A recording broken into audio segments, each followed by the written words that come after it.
যুক্তরাষ্ট্রের নিউ ইয়র্কে এক বন্দুকধারীর এলোপাতাড়ি গুলিতে দিদারুল ইসলাম বয়স ৩৬ নামে বাংলাদেশি বংশোদ্ভূত এক পুলিশ কর্মকর্তা নিহত হয়েছেন।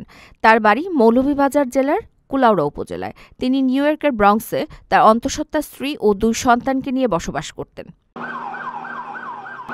জানা গেছে, প্রায় ৩.৫ বছর ধরে নিউ ইয়র্ক পুলিশ বিভাগে কর্মরত ছিলেন দিদারুল এবং সম্প্রতি তাকে ট্রাফিক বিভাগ থেকে নিয়মিত ইউনিটে বদলি করা হয়েছিল। হামলার দিন সন্ধ্যায় ডেভন তামুরা নামের ২৭ বছর বয়সী এক যুবক রাইফেল হাতে একটি ভবনে ঢুকে এলোপাতাড়ি গুলি চালায়। এতে দিদারুল সহ ৫ জন নিহত হন। পরবর্তীতে হামলাকারী নিজেও আত্মহত্যা করেন। এই ঘটনার পর নিহত কর্মকর্তার পরিবারে শোকের ছায়া নেমে এসেছে। দিদারুল ছিলেন পরিবারের একমাত্র উপার্জনক্ষম ব্যক্তি।